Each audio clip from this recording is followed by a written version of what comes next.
All right, guys. Good afternoon. Hope you're doing good. Hope you're doing good. Weekend's about to wrap up, so I hope you had a good weekend. Man, man, has the drama around Sebastian Rogers has it amplified or what? It just seems like there's always, and it may just be this way until the case is solved. But man, it just seems like, you got these ups and downs with the drama in the Sebastian Rogers case. But again, like I said, it may just be something that we have to deal with until the case is solved. But I want to stay away from all that, and just focus on the investigation. Old Donby's here to analyze the investigation and not analyze the drama. Okay, so that being said, let's get into what I got to talk about. So in analyzing everything, I don't get caught up in all the drama that's going on with the cease and desist and all that stuff. The thing that I'm concerned about, guys, is here's my focus. Sebastian Rogers went missing from that house, right? Was it Stafford Court? Sebastian Rogers went missing from Chris and Katie Proudfoot's home on Stafford Court in Sumner County. Okay. Now, I got to thinking and analyzing everything. It would be different if Katie come out and said that, we had a big argument that night, me and Sebastian. I regret having that argument with him now.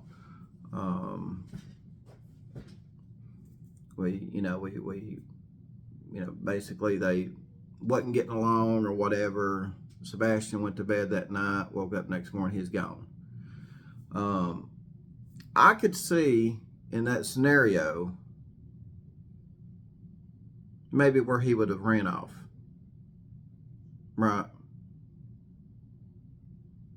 But for her to say that, pretty much everything was kind of hunky-dory when they went to bed, or, when he went to bed, and then the next morning he's gone, that's way more suspicious on Katie than, if she'd have come out and said, hey, we had an explosive argument, that night. I said a few things to. I came down pretty hard on him. Said a few things to him. Now I regret it. That would tend to make him, and if she was emotional and all that stuff and just distraught, because anybody would be. Can you imagine, having to come down on your child? We've all, those of you that have kids, that you've probably had nights or moments where you've had an argument and then, you would have regretted it if something had happened before, you got to make up or whatever. Whether it's your child, your another family member, husband, wife, whatever. We've all been there. We've all had arguments and said things, and God forbid if something happened before we got a chance to make up, right? That's what I'm saying here. If something like that had happened, it would have looked better on Katie than oh, well, everything was hunky-dory when, when everybody went to bed that evening. Yeah. That's one thing that I'm analyzing right there. That's one of the things that makes Katie Proudfoot look suspicious in my book. You know what I mean? The other thing that makes Chris Proudfoot suspicious, again, is, I pointed it out in one of my other videos. When Nancy Grace asked Chris about, being home, on certain days around, I'll say around the time Sebastian went missing. He hauled around it and said police don't want him mentioning specific dates and times. I think Nancy Grace hit on something right there. I think she did. Now, I think Chris and Katie are idiots for doing an interview in the first place with Nancy Grace. Chris and Katie Proudfoot are thinking, Nancy Grace, got this big, she's popular, she's got this big show, celebrity, you're missing one thing, Chris and Katie. I think they were missing one thing. She was a former prosecutor.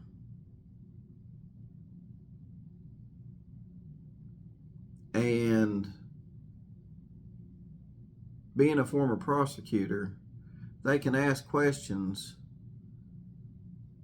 We'll just say they can ask questions.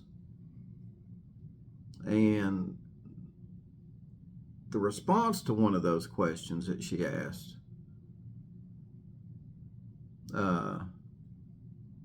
still piques my interest in Chris's answer about him saying, well, law enforcement don't want me to talk about the dates and times, specific dates and times.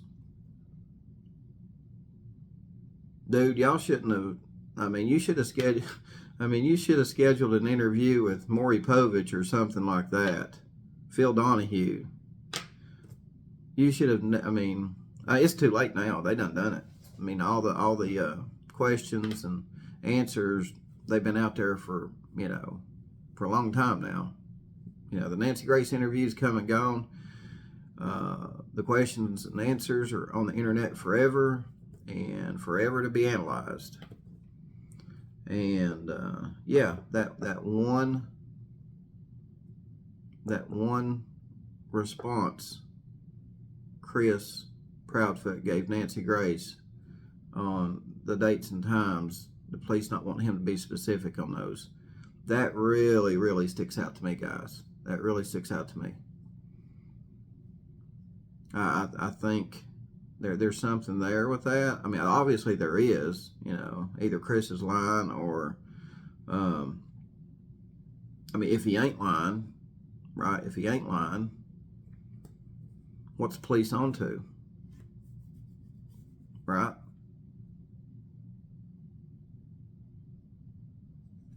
So, the other thing I got to thinking about too, guys, and this may be trivial, may not. You can let me know in the comments below. But I've not heard anybody talk about this, and it really, it really breaks my heart. It does. It really makes me sad. Now, I may be missing something because I don't watch a lot of YouTube. Okay, I'll be honest, I don't watch a lot of true crime YouTube. Just here and there. And like I said, if I missed it, I'm sorry. But this true crime convention or crime con, whatever they call it, where was that held at?